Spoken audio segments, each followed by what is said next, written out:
Welcome back to the Stephen A. Smith Show.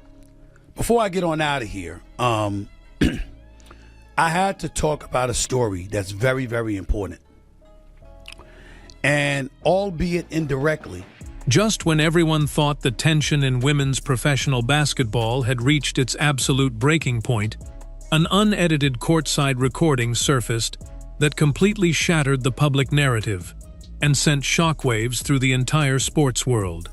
For months, media outlets, talking heads, and casual viewers had been fiercely debating the rising physical intensity and underlying rivalries defining this historic season. But absolutely nobody was prepared for what was captured on an open microphone during a high-stakes postseason matchup. When sports commentator Stephen A. Smith took to his platform and publicly confirmed that the leaked recording was authentic, it instantly blew the lid off a carefully constructed public relations shield that league officials had spent months trying to protect. The audio did not merely capture routine game strategy or typical athletic banter. It exposed a raw, candid, and deeply uncomfortable exchange on the bench between Connecticut Sun head coach Stephanie White and star guard Dijonai Carrington, immediately following one of the most controversial fouls of the year. What was initially brushed off as a standard, aggressive basketball play quickly morphed into a massive national scandal, involving questions of deliberate intent, veteran hostility, and behind-the-scenes political maneuvering. But to truly understand why this leaked recording turned the sports landscape upside down, you have to rewind to the exact moment the physical collision occurred on the floor, and examine the chaotic chain of events that followed. It all unfolded during an intense opening quarter of a crucial playoff series, where the physical energy inside the arena was already red-hot. Indiana Fever rookie sensation Caitlin Clark was bringing the ball up the court, orchestrating the offense near the top of the key, while facing suffocating, full-court pressure from Dijonai Carrington. As Clark attempted to make a routine move to create separation, Carrington reached out aggressively to contest the pass, making direct, sharp contact with Clark's face and thrusting a sharp fingernail directly into her eye socket.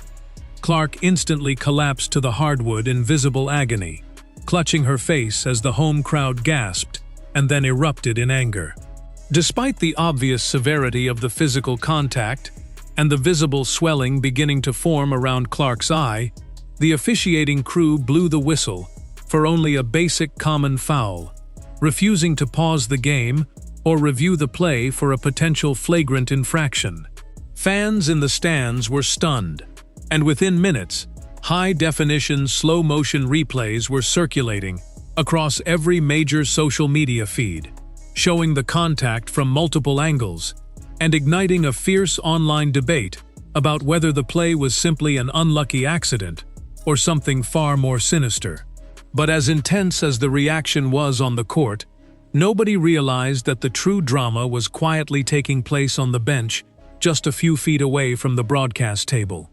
During the immediate timeout that followed the whistle, as medical staff checked on Clark's eye, courtside parabolic microphones picked up a brief, unfiltered dialogue between Carrington and her head coach, Stephanie White. While standard television broadcasts usually filter out or mute bench noise during heated moments to protect broadcast standards, this raw, unedited feed managed to slip through onto an international digital stream before being clipped and posted online. In the recording, Carrington can be heard returning to the huddle, chuckling with teammates and brushing off the severity of the hit while making dismissive remarks about Clark's reaction to the physical contact. Instead of pulling her player aside or urging caution, Coach Stephanie White's voice was captured clearly over the ambient crowd noise, instructing her squad to maintain their relentless, imposing physical pressure and explicitly telling them to ignore any complaints coming from the opposition or the officiating crew. The tone of the exchange was cool, calculating, and completely devoid of any empathy for the injured opponent lying on the floor. Within hours of the game's conclusion, internet audio analysts isolated the sound frequencies, removed the surrounding arena noise, and published a full transcript online, setting off a massive public relations nightmare that the league was entirely unprepared to handle. But that wasn't the whole story, because what happened next would elevate this local court dispute into a full-blown national sports debate. Enter Stephen A. Smith, who stepped onto the national stage and turned a viral internet rumor into an undeniable mainstream headline. On his widely watched broadcast, Smith did not hold back, addressing the controversial audio file directly and cutting through the silence that had swept across traditional sports media outlets. Smith confirmed that verified industry sources inside the arena had authenticated the recording, validating that the voices on the tape indeed belonged to Stephanie White and Dijonai Carrington.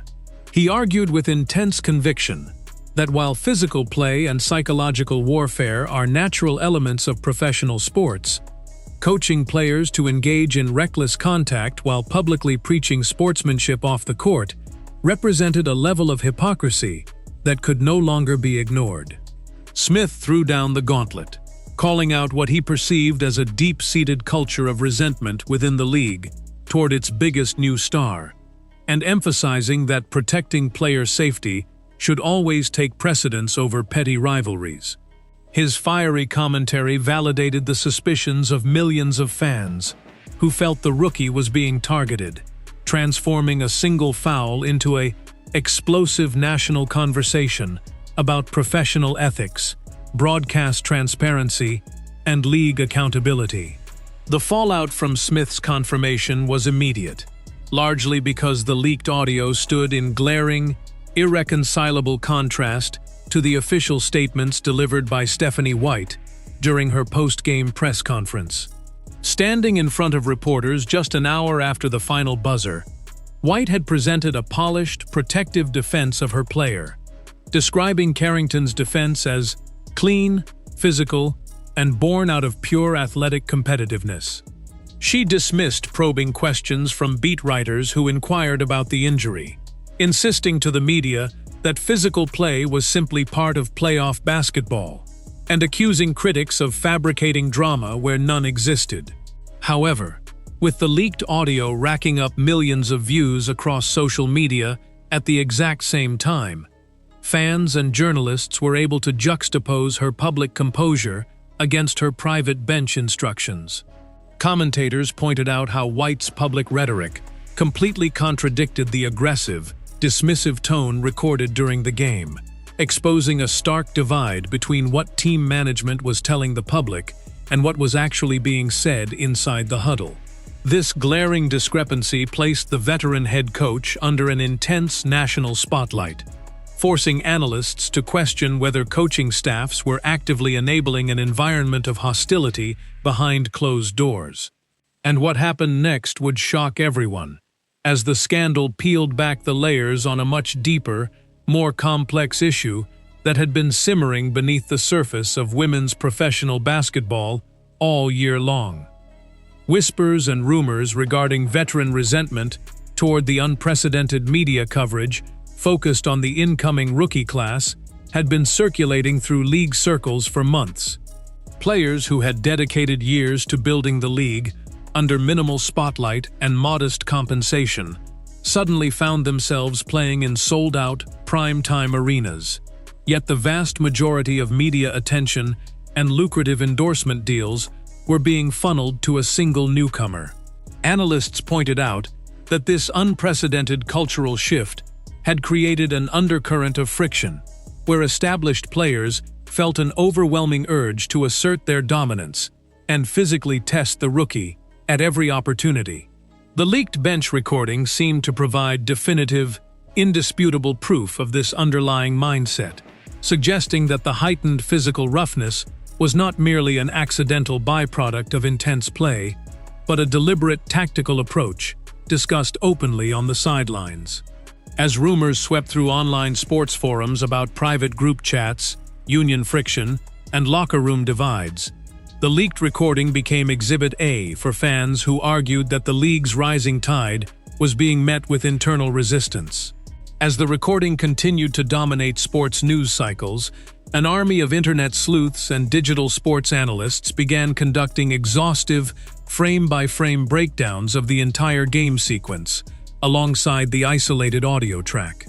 Digital creators uploaded high-definition video analyses that meticulously tracked Carrington's hand movement, fingers, and body position leading up to the eye contact, pointing out micro-movements that they claimed indicated a deliberate swipe rather than a legitimate attempt to block a pass.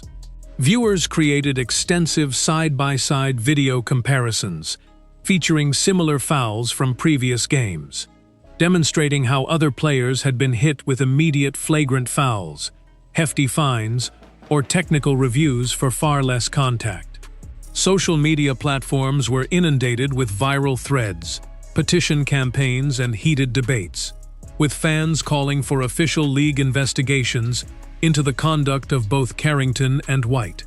The sheer volume of online outrage forced traditional sports television networks to dedicate entire morning segments to analyzing the leaked audio, pulling a league that traditionally managed internal conflicts behind closed doors directly into the chaotic center of a public, court of public opinion trial.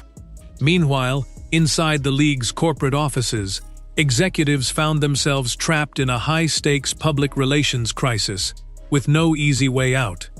Official league representatives maintained an eerie, uncomfortable silence for days, refusing to issue public commentary or clarify whether an internal review was underway, while rumors swirled that emergency meetings were taking place behind closed doors. Industry insiders suggested that league management was privately terrified of setting a dangerous precedent regarding courtside microphone privacy, fearing that punishing a player and coach based on leaked audio would alienate player unions and trigger a battle over media access rights.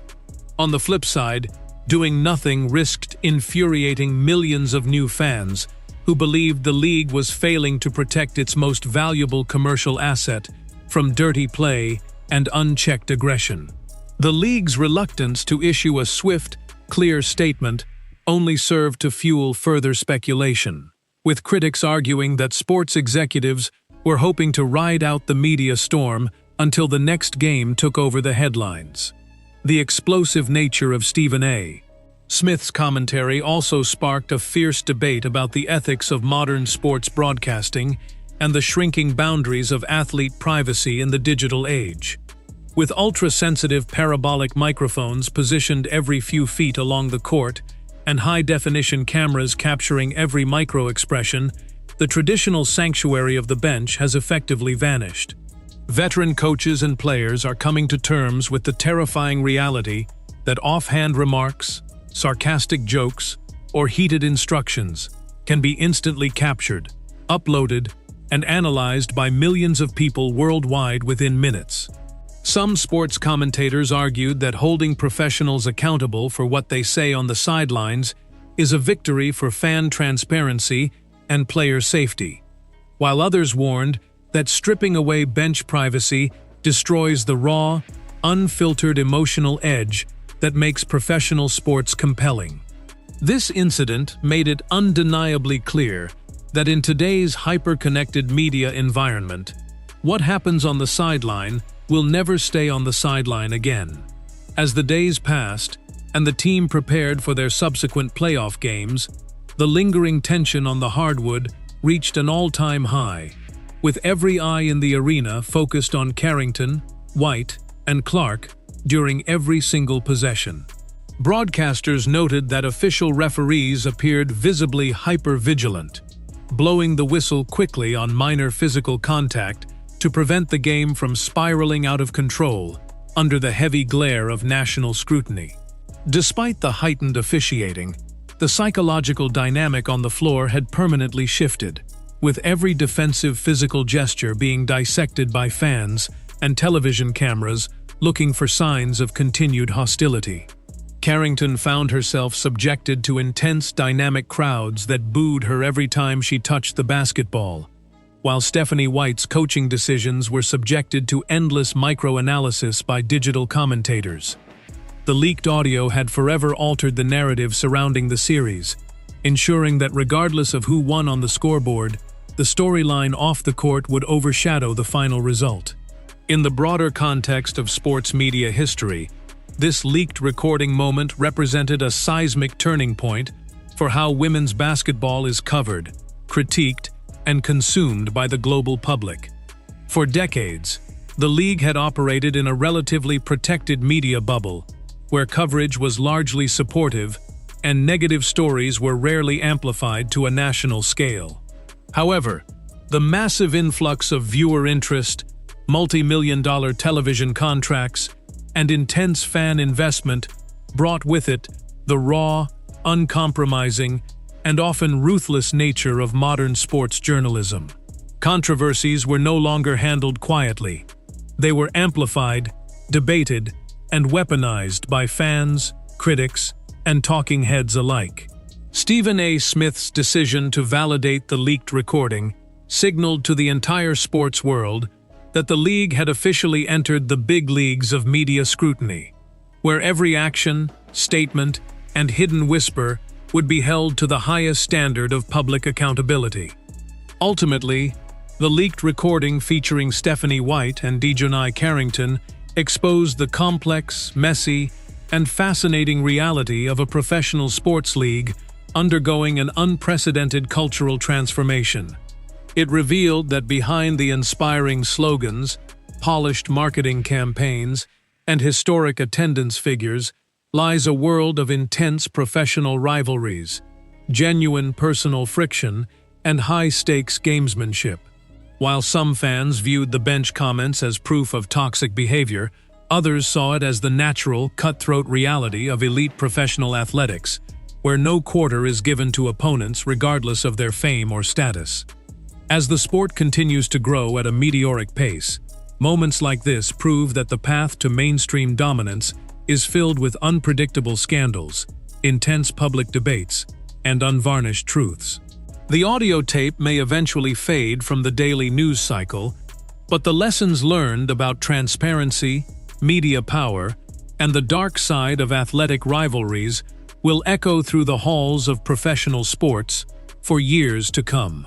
What makes this entire situation so profoundly impactful is how it permanently dismantled the illusion of harmony that league marketing had attempted to maintain during this period of rapid expansion. For years, the narrative presented to casual viewers was one of unified progress, where every player and coach moved in lockstep to elevate the profile of their sport. But when that microphone picked up the raw exchange between White and Carrington, it proved that top-tier competition is inherently messy, filled with personal grievances, competitive jealousy, and deep-seated grudges that cannot be swept under the rug. The incident forced casual observers to realize that these athletes are not just ambassadors for a brand. They are fierce, uncompromising competitors